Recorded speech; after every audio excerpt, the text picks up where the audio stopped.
Yo, what's going on, everybody out there? Back with another video. And today's topic is going to be something just a little bit different, but it's pretty much just me talking to y'all. Like I said, knowing that a lot of y'all out there are going through some of the same stuff that I could possibly be going through. Like, if I walk around a little bit, right? Oh, I got another one coming in. If I walk around, I'm looking at everything that just, 2 months ago, 3 months ago was looking amazing, looking lush, looking nice and green, like everything just looking like new money pretty much. But now, I come out here, a lot of stuff is looking weepy. I mean, look at my watermelon over there. I got one on there, but that'll probably be it on there. I mean, it's looking bad.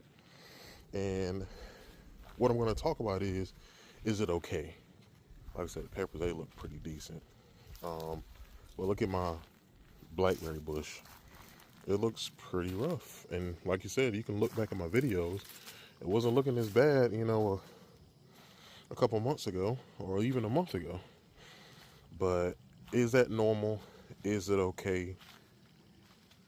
You'll get my answer at the end. But like I said, I'm going to go through a couple of things that I want to talk about, and we'll just kind of keep this thing moving. So the first thing is the natural growth process of a lot of vegetables and of a lot of trees.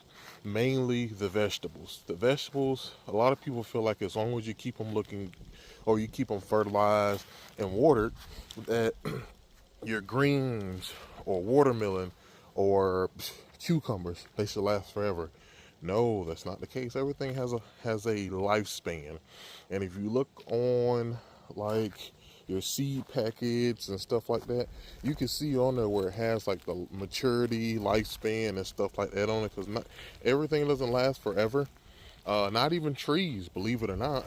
Like I said, they may have a long lifespan, but they do have a lifespan that they will start to, be on that decline, just like us. Like I said, it's the same thing. So everything has its lifespan, so don't expect anything to last forever, especially vegetables. Like I said, you can't get too attached to your vegetables. You got to be ready to plant them again. Succession plant. Got to be ready to keep stuff moving, snatch out what's not producing anymore, give you anything, and go ahead on to the next one. So, like I said, first thing is going to be your natural growth process. So, like I said, just understanding that, you can look at it at your garden and know, like, hey, everything's okay. It's not looking too bad. It's just on the downside right now. So, all right, let's go ahead on to my next one. And the importance of patience. Like I said, it kind of just flows on to the next one. Patience, right? When you're going through this growth process, right? Like I said, even, with a lot of these right here, it's been dropping some leaves and stuff. Most likely because it's not getting enough water or it's not getting enough nutrients due to a lot of rain or whatever it may be, right? I need to be patient and know that my fertilization system that I have in place is working. And how do I know that? Because I can look at my other trees. I can look at my other plants. I can look at my sugar cane. I can look at all these other things and know, like, hey, if more than 80% of my trees and vegetables are doing good, I know that what I'm doing is doing good. Oh man, those are getting kind of big. I know that they're doing good. There's a couple fruit on it too. And that's the brown select satsuma. I know that everything else, I know that what I'm doing is working fine. So like I said, once you have a routine, you should just have patience in that whatever your plants are going through, your trees are going through, that it's going to get through it because you're fertilizing like you're supposed to, you're watering like you're supposed to, and you just got to be patient. Give it some time to bounce back. If, like I said, just like a lot of my trees out here now, they're not looking the best, but I know from previous years and from experience that everything's going to be fine. Like I said, in a couple weeks from now, a couple months from now, before it gets cold and it starts to cool down a little bit, everything's going to be looking amazing. It's going to be, instead of it being green balls on these trees, it's going to be a lot of orange and yellow ones on these trees. So I'm not too worried about it there, and neither should you. You just, like I said, keep it moving. Be patient. Keep it moving. All right, so I'm on number 3 now, and I'm only gonna do 5, and I'll see how this video does. If it gets a lot of views, gets a lot of likes, y'all support, then I'll, come out with another 4 or 5. But for now, I'm just gonna do 5. And the next one's gonna be setbacks, challenging setbacks. And that could be due to a number of things. As you can see, all the leaves on here are falling off, right? And that's most likely due to transplant shock. And then I'm allowing these fruit on here to grow when I probably should have took them off, but I don't want to. Like I said, I just couldn't do it. It has fruit on there and I want to keep the fruit. And I know that, because I've done this in the past, that I've let it go. And yeah, it's going to start out a little bit slower when it comes around to springtime. But as long as I take care of it during the winter time, and like I said, I fertilize like I'm supposed to, I water like I'm supposed to, I know come around springtime, might be a little slow to bounce out the hole, but it's going to get up out there. And when it does, it's going to really take off. So you can have things like transplant shock, according when you're planting something that can really set you back or be very challenging. You can have the weather, this hot heat is just as bad as a lot of rain, just in a different way for your plants. Still bad, just as bad, but in its own way. Because like I said, with a lot of rain, you're washing out a lot of your fertilizers, so your plants are looking very droopy. They're not looking, as flush. They're bugs all on me. They're just not they're not looking the way you want them to look due to a lot of rain. And the same thing could be with a lot of heat. Like I said, you see my collard greens over here. They're looking pretty rough right now. They're looking pretty rough. And it's not because it's not because of a lot of rain. It's because of a lot of heat. A lot of heat. But like I said, they'll bounce back. Like I said, I just got to be patient. Just like I said, I'm going to keep irradiating this. That you just have to be patient and let your garden, let your orchard go through that process. Just like a child, right? If anybody out there has children, when they first start to walk, you have to let them go through that process of falling. You have to let them go through that process, of not being able to steady themselves. Like, you have to let them go through that process. So it's the same thing with your fruit trees, especially when they're young. Once they get big, you don't really too much have to worry about them. You can throw down some granular fertilizers twice a year and they'll do just fine. But early on, you have to be patient with them. You have to baby them. You have to pay attention to them. And those challenging setbacks will make it very tough. But you just have to know what you're looking at and how your plant is supposed to react to certain things. So let's go ahead on to the next one, because I don't want to keep y'all too long.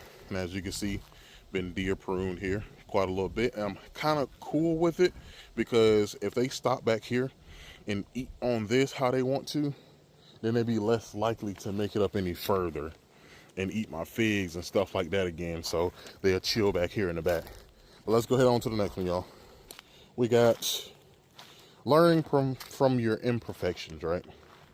So let's say this is a perfect example, right? Say my persimmon tree. I think last year, and you can see the fruit on there, there's 3 nice ones on there. I think it was last year, if I'm not mistaken, and it has a lot of new growth coming on it. But I think it was last year, right?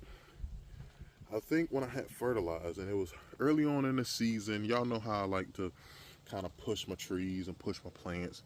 And I like to, really push them, especially like my fig trees and stuff like that. Well, I tried the same thing with this fig tree here, and it dropped a lot of its fruit. I think it only had maybe 1, because I pushed it too hard. It didn't like all that fertilizer, so it dropped a lot of its fruit. So what did I do this year? I learned from my mistakes or my imperfections and decided to not give it as much fertilizer at all. Like I said, I cut it nearly in like 1/10 of what I gave it last year. And it's flourishing, it's doing good, has a lot of good new growth on it, and it has some fruit that I will have to protect. Right now, really don't have to worry about it, because it's the same color as the leaves and stuff like that. But as they begin to ripen, which won't be until, the winter time anyway. So that's another good thing. But birds still will, do their thing to it. But learn from your mistakes, guys. Don't continuously doing the same thing over and over again and expecting a different result. If you see every time you give your tree 2 gallons of water, they look all weepy and you done killed some trees because of root rot, don't do it again. Get that same tree again and only put 1 gallon. See how that works. It's when it comes to gardening and having an orchard, it's a lot about trial and error. Figuring out like, hey, I shouldn't do this. And it's according to where you live, right? It's according to where you live. You have to do that trial and error, because I could tell you every little thing I do down to how I level out the wood chips here. But it may not work for you. So like I said, you take what I say as a baseline and you build onto that with what you have going on or your area, according to your area. That's how you should be doing it. With anybody you following on YouTube, you should take theirs as a baseline and then you build off of what they're saying or what they're doing, building off of their imperfections and keeping it moving. Oh man, that's a whole bunch of them. They're not too ready yet. Not all the way ready yet, but lizards. But they'll be ready soon. Probably, like I said, around October, November time frame. But yeah, just build off of what I say. Build off of what your favorite YouTuber says. Just build off of that. Don't let that be your breakfast, lunch, and dinner. Let it be a supplement to the main course. All right, let's go ahead and jump on to the next one, guys. Balancing your expectations. All right, balancing your expectations. I'm going to give you an example. A really good example. You see these 2 orange trees, right? Both of these. My thought was this year, right, that they were both going to be as tall as these banana trees. Tall, but in line, right? So they're both going to be as tall as these banana trees and fruits all over.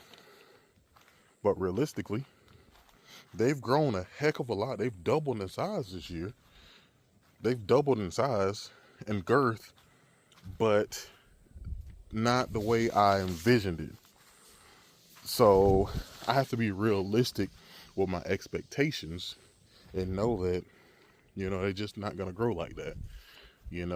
That's closer to my final form than anything. So it's going to take me some time to get there.